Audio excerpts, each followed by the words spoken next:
vamos a continuar con un sistema columnar. Entonces dijimos que corresponde al vástago.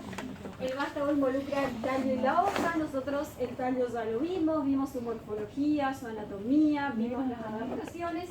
Y hoy vamos a dedicarnos a una ramificación del tallo que son las hojas. Nos vamos a centrar entonces en esta zona del tallo y va a ser muy importante en el nudo, en este caso, que puedan reconocer la presencia de las famosas yemas que las vimos cuando vimos tallo. Sabemos que tallo y hoja están íntimamente relacionados, no solo desde el punto de vista morfológico, sino también desde el punto de vista del desarrollo y el funcionamiento de estos órganos. Y esa íntima relación está expresada en la conexión que existe entre el sistema vascular del tallo y la hoja, que se prolonga desde el tallo hacia la hoja y forma las lagunas y trazas foliares que ya las vimos en tallo. Conocemos también de la clase pasada que las hojas tienen distintas funciones, entre ellas participan de la fotosíntesis, absorbiendo la luz solar para esta fotosíntesis.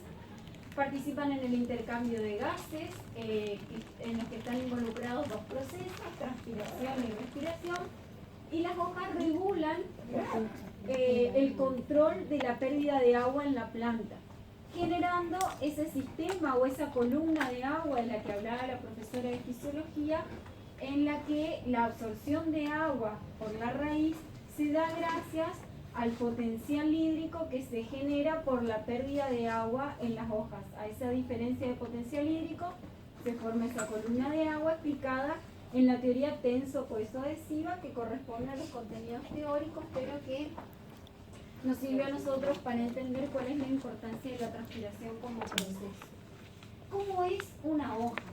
Las hojas son órganos variables y nosotros, cuando nos muestran una hoja, tenemos tendencia a pensar que esta es la hoja, pero en realidad esto es solo la lámina, una parte de la hoja, y la hoja incluye la lámina y el peciolo que sostiene a esa lámina y que conecta a la lámina con el tallo. En el peciolo podemos encontrar estípulas, que son prolongaciones o apéndices de tejidos vegetales que en algunas plantas no tienen ninguna función y que en otras plantas tienen funciones de proteger a aquellas inflorescencias o infrutescencias que se formen en las axilas de las hojas. El peciolo puede estar ausente, y cuando el peciolo está ausente, o no está en realidad, la hoja se denomina sésil, sentada o apeciolada. La van a encontrar de todas las formas.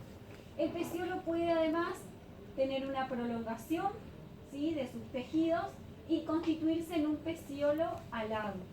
O bien el peciolo puede ser una continuidad de la hoja que forma una vaina que envuelve al tallo en el caso de las monocotiledones.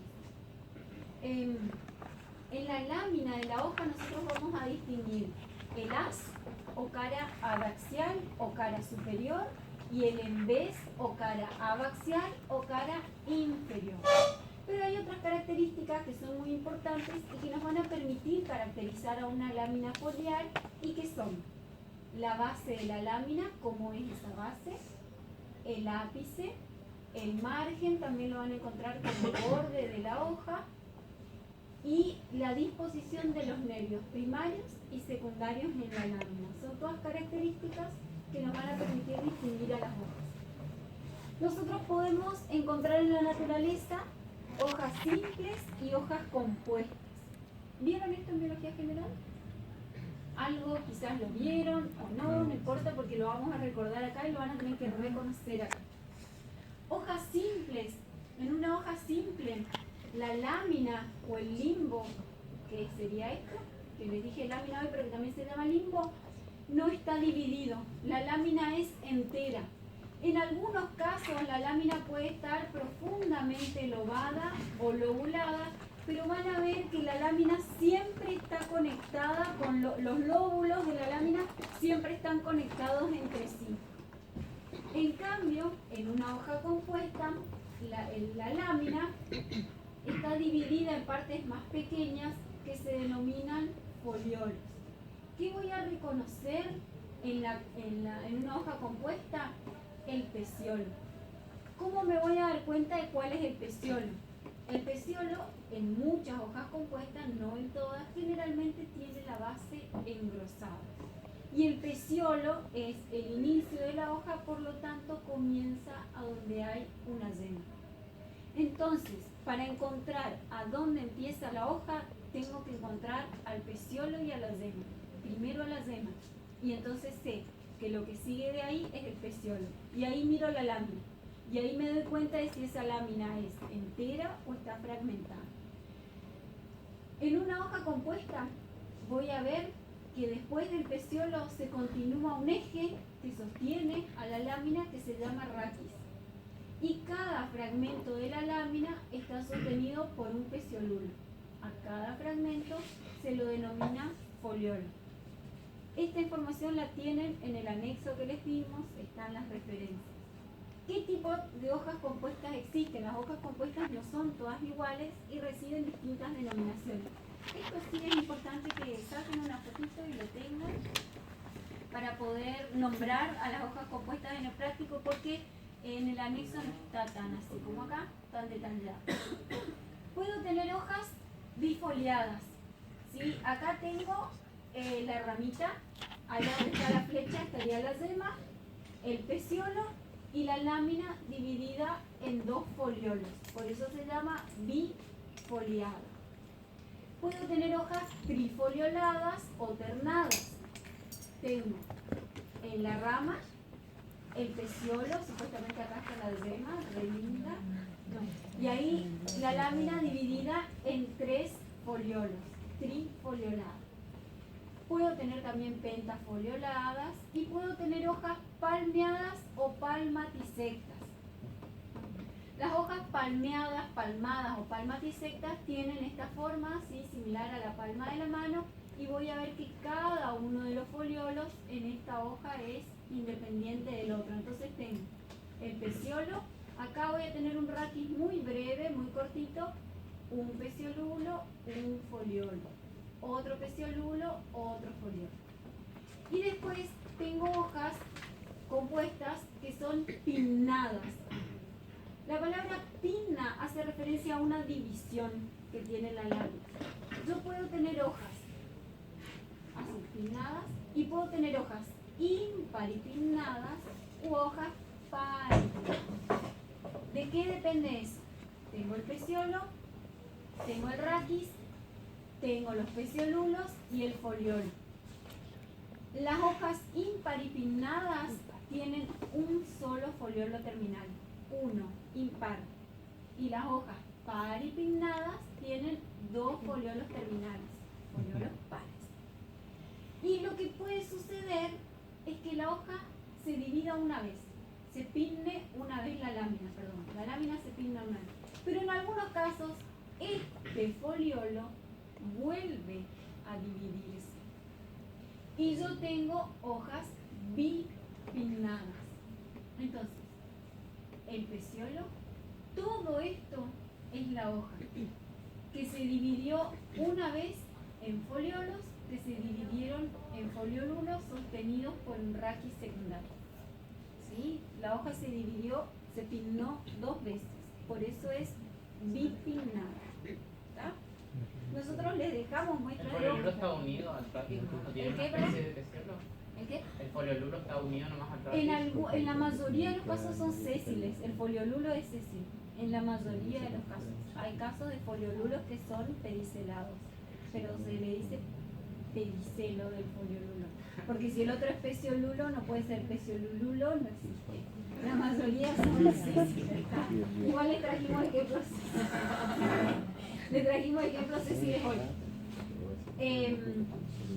Las hojas están dispuestas de distintas maneras en el eje que las sostiene. Ojo con esto para hojas compuestas. ¿Sí? Ojo, porque es la hoja completa lo que tienen que mirar. Tienen que mirar de la hoja completa la disposición. La disposición se denomina filotaxis, ¿sí? Es típica o característica de cada especie. Esto es muy importante porque les va a servir para el módulo que sigue, no para el módulo que sigue, sino para el último módulo en el segundo cuadrimestre, y podemos tener distintos tipos de filotaxis, alternas, opuestas, helicoidal, verticilado o decruzado. ¿Cómo se clasifican las filotaxis? Dependiendo del número de hojas que haya por nudo. Entonces nosotros podemos tener disposición alterna en la que hay una sola hoja por nudo. Fíjense bien, tengo en este nudo una hoja, en este nudo otra, en este otra y en este otra. Y acá lo mismo. Esa disposición alterna puede ser dística, en donde las hojas están insertadas sobre el tallo a lo largo de dos líneas opuestas, generalmente en el mismo plano. O puede ser que en el tallo una hoja se inserte así, la otra así, la otra así, así y así, formando una hélice o una disposición helicoidal. Pero en este caso hay una hoja por nudo, ¿sí? Una sola. O podemos tener disposición verticilada, donde hay dos o más hojas en cada nudo. Puedo tener dos hojas enfrentadas en un mismo nudo, y entonces la disposición se dice opuesta. No verticilada, opuesta. Opuesta. Puedo tener tres o más hojas en un mismo nudo, que también se llaman zonas o verticilos, y en ese caso la disposición es verticilada. O puedo tener dos hojas insertas en un nudo y las dos hojas que siguen se insertan a 90 grados en relación a las anteriores. Tengo mis antebrazos serían el tallo y mis manos el nudo, mis manos las hojas, perdón. Dos así, acá, y las dos que siguen así, y las dos que siguen así y así, formando una cruz. Eso es decursado. Si quieren sacarle una fotito a esto, porque no está con tanto detalle en la guía. ¿Sí? Ya le sacaron por la cara, ya fue.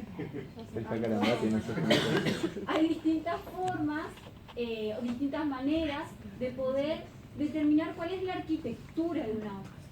La arquitectura de una hoja involucra las características relacionadas con la forma, el margen, la venación, cómo es el ápice, cómo es la base de esa hoja. Toda esa arquitectura foliar para las eudicotiledóneas fue descrita por Hickey en 1974. Él no describió la arquitectura para todas, sino que estableció los parámetros o los criterios para decir el margen es liso, crenado, cerrado, ondulado. Hasta el día de hoy, si ustedes se fijan, hay muchos nombres para lo mismo.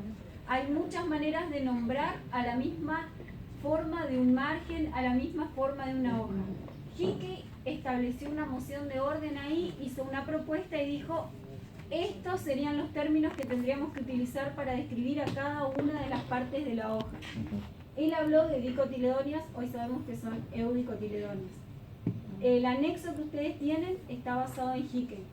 La única limitación que tiene Hickey es que no caracteriza monocotiledóneas ni hojas compuestas.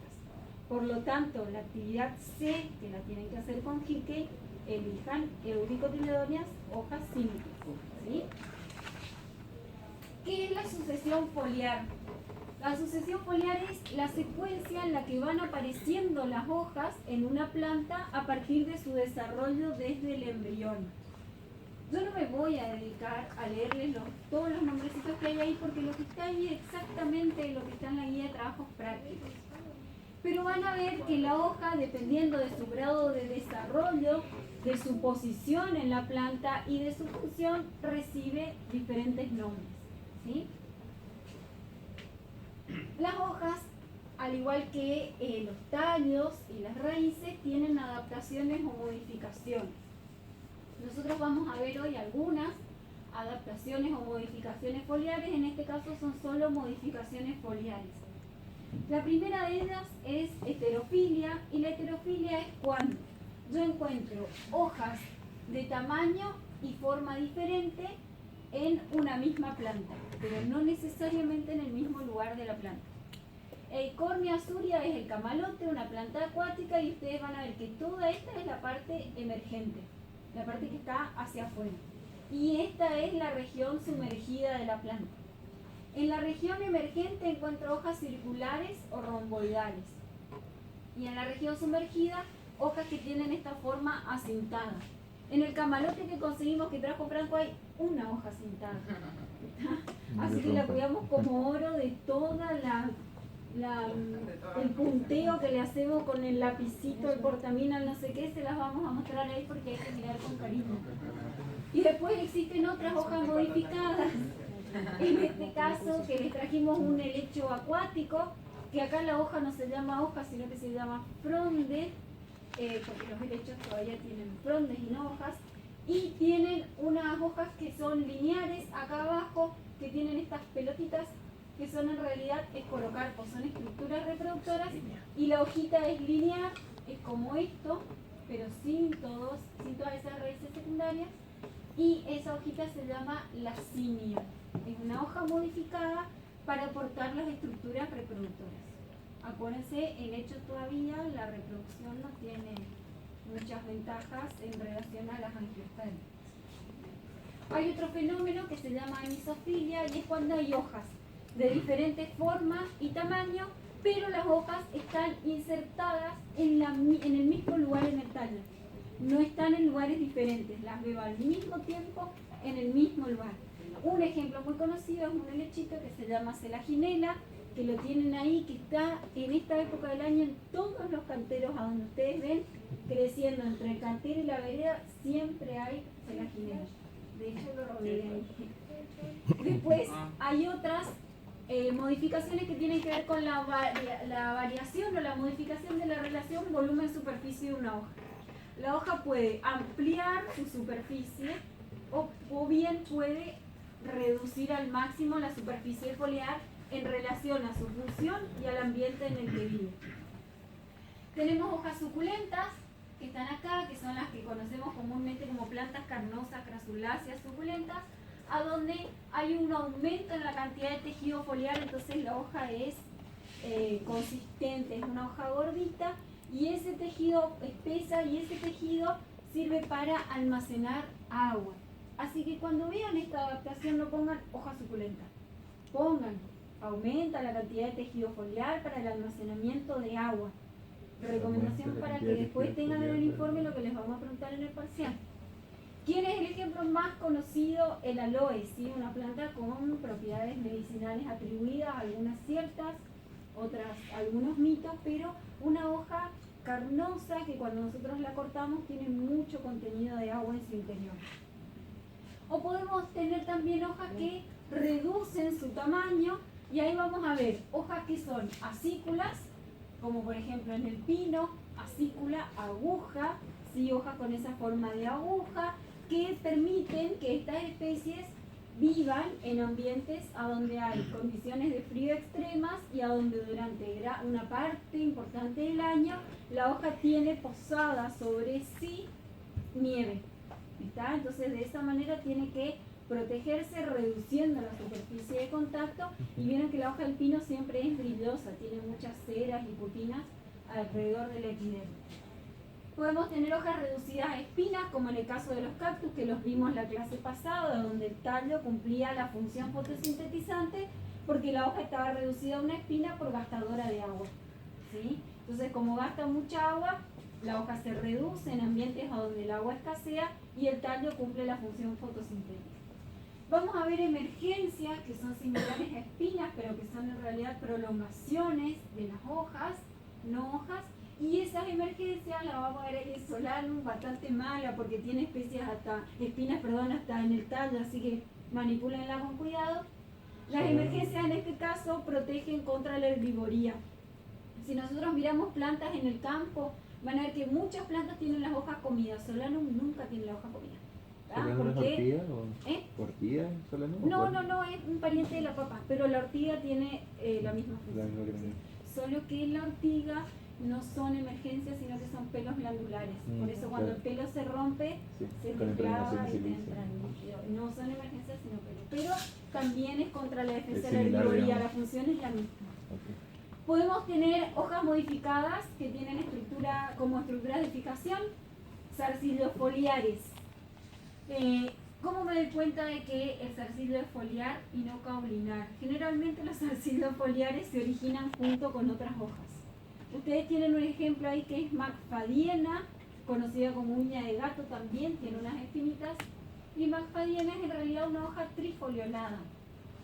Lo que pasa es que tenemos acá acá se ve mejor, un foliolo, 2 foliolos y el tercer foliolo está modificado como zarcino. ¿Sí? Hay hojas que también se llaman hojas trampa, que lo vieron ayer en la teoría con la profesora Claudia.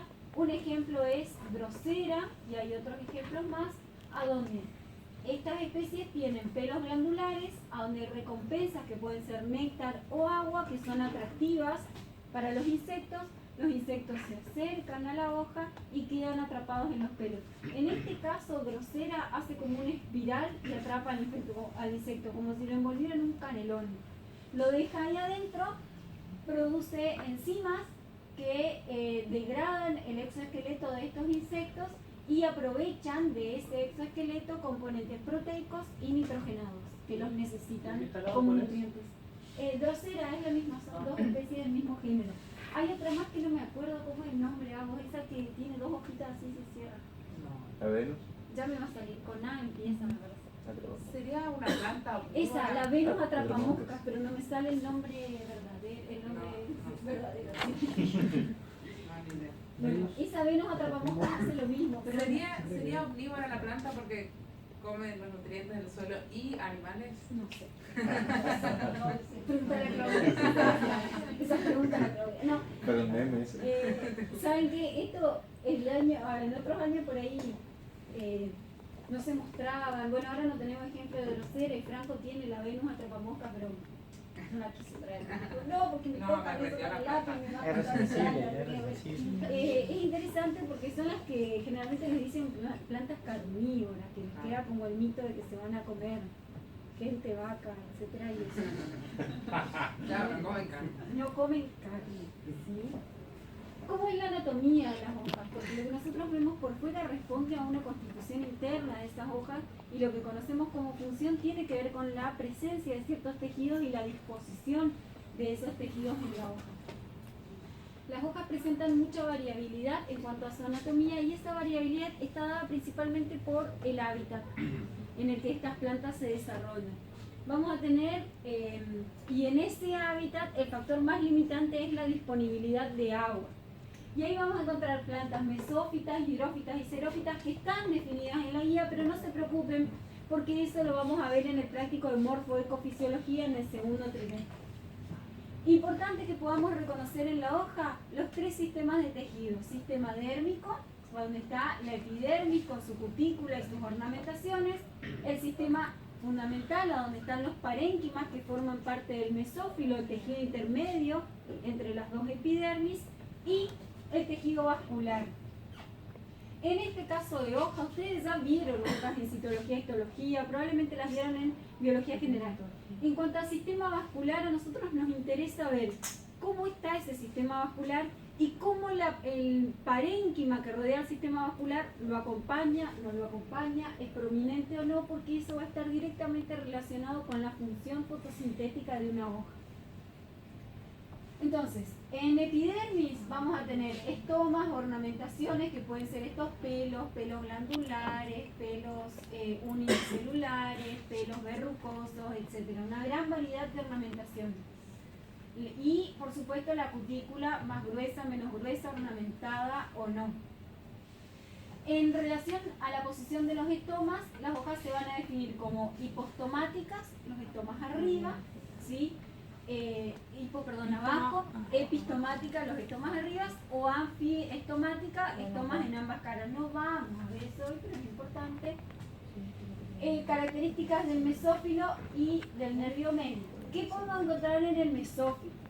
Dependiendo de los tejidos que intervengan, los tipos de parénquima que estén presentes en esa zona intermedia entre ambas epidermis, el mesófilo va a ser homogéneo si hay solamente un tipo de parénquima, que en este caso es un parénquima esponjoso, de un solo tipo de parénquima.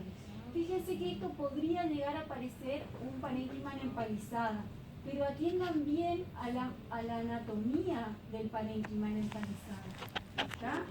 Esto no es un parénquima en empalizada y además este parénquima no tiene cloroplasto. Lamentablemente nosotros, y por suerte porque vamos a poder reconocer paredes primarias y secundarias, nosotros vamos a ver tejidos que ya fueron vaciados, por lo tanto nosotros ya eliminamos cloroplasto, vacuola, todo lo que podría haber ahí adentro. Pero siempre que uno hace un corte, mira primero antes de vaciar y antes de teñir, ¿sí? Nosotros acá no lo vamos a hacer por una cuestión de tiempo, pero acá es parénquima homogéneo. En el parénquima, en el mesófilo dorsiventral, vamos a ver una capa de parénquima nefalizada, generalmente en la zona de la epidermis superior, que es la que está recibiendo directamente la luz del sol, y por debajo un parénquima lagunar o parénquima esponjoso u otro tipo de parénquima que pueda estar presente, entonces es dorsiventral. Y podemos tener hojas con mesófilo isobilateral, a donde hay parénquima empalizada arriba, en la cara superior, parénquima empalizada en la cara inferior, y en el medio algún parénquima lagunar o esponjoso. Eso es isobilateral. Yo no me voy a detener con fotosíntesis porque ayer en la teoría la profe me pidió que no nos detengamos con eso en el práctico, que lo reserve para ella, pero para poder reconocer ciertas estructuras de la hoja es importante saber que la fotosíntesis no ocurre de la misma manera en todas las plantas y que no ocurre en el mismo momento en todas las plantas. Acá hay aberturas, que son los estomas, que van a permitir el ingreso del dióxido de carbono para la asimilación de ese dióxido de carbono, pero como ustedes bien lo comprobaron en la clase pasada, los estomas también intervienen en la fotorrespiración. Y en algunos casos, la fotorrespiración, ese proceso está solapado con una de las etapas de la fotosíntesis, que es el ciclo de Calvin. Entonces, para evitar que el dióxido de carbono esté disponible para una y no para la otra, para un proceso y no para el otro, o para que sea carente en uno y excesivo en el otro, las plantas tienen estrategias anatómicas, o no sé si son estrategias, pero son constituciones anatómicas que permiten en algunos casos separar los procesos de fotosíntesis y fotorrespiración temporalmente. Uno ocurre de día, el otro de noche, con más velocidad de día y el otro de noche, o bien una diferenciación espacial. Un proceso ocurre en un lugar del tejido y otro proceso ocurre en el otro lugar del tejido. De esa manera nosotros tenemos plantas de ciclo fotosintético C3, no se asusten, no voy a leer todo esto, plantas de ciclo fotosintético C4 y plantas CAM, o metabolismo ácido de la frasulasa, que seguramente lo vieron a esto. ¿Quiénes tienen plantas C3? Varias gramíneas, ¿sí? Como poa, el trigo, la avena, la cebada, la cebadina. Planta C4, el ejemplo más común, maíz. Y plantas CAM, nosotros vamos a ver hoy un ejemplo en ananá. ¿Cómo ocurre esa fijación del dióxido de carbono? Esto es importante, lo van a ver en teoría, pero es lo que yo les decía hoy. En C3 no hay separación, ocurre todo al mismo tiempo. En C4 ocurre una parte en el mesófilo y otra parte en las células de las vasculares, entonces el dióxido de carbono está disponible para las dos. Y en CAM hay una separación en tiempo, temporal. Una cosa ocurre en el día y otra cosa ocurre a la noche. ¿Cómo es una hoja C4 también denominada crans? Crans significa corona y hace referencia a una vaina, ¿sí? No una vaina, sino a que en la hoja nosotros tenemos la epidermis, tenemos el mesófilo y tenemos el haz vascular.